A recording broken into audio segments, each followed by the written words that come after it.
अस्सलाम वालेकुम जी। शाह साहब माशाल्लाह ज़बरदस्त आपकी कारीगरी है। ये देखी भी व्यूवर्स ने, तो क्या कहना चाहेंगे? ये बल्ब की रिपेयरिंग है और क्या सिलसिला है आपका, किस तरह इसका लेन देन किस तरह है?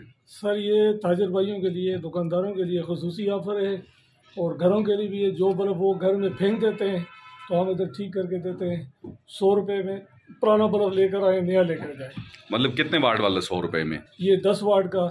ये आप ऊपर वो देख रहे हैं, वो बल्ब हम दुकानदारों के लिए बना रहे हैं। ये वाले जो है ये भी बना रहे हैं, जो जले हुए हैं वो भी बना रहे हैं। अच्छा। नए भी बना कर दे रहे हैं। ये जिस तरह ये बना हुआ है।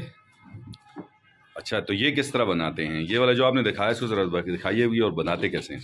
ये हम नहीं मतलब कीमतन में कह रहा हूँ, कीमतन पूछ रहा हूँ। ये हम तकरीबन 1000 रुपये में दे रहे हैं। अच्छा, बनाकर गारंटी के साथ। ये नहीं पंजाबियों की तरह कि वो गए तो बल्ब ख़राब हो गया। तो ये बना कर दे रहे हैं, ये बना कर दे रहे हैं। किसी किस्म का बल्ब हो वो ख़राब जो है वो मरम्मत करके भी दे रहे हैं।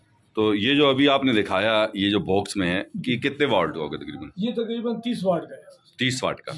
अच्छा, तो इसका आपने कहा तकरीबन 1000 रुपये में। माशाल्लाह। तो अगर इस दौरान ये ख़राब हो जाता है, जैसे बल्ब की वारंटी वगैरह होती है, तो बिल्कुल 6 महीने की गारंटी के साथ देंगे। माशाल्लाह। तो अपनी दुकान का एड्रेस और अपना नंबर भी बताइएगा। दुकान का एड्रेस बताइए। दुकान का एड्रेस पाकिस्तान टेलर अलकुरैश मार्केट उगी। तो आपका प्यारा सा नाम? सैयद असगर इकबाल। तो अपना नंबर भी बताइएगा ज़रा भी बस। नंबर 0346 96 0 31 91। चलें, बहुत शुक्रिया जी।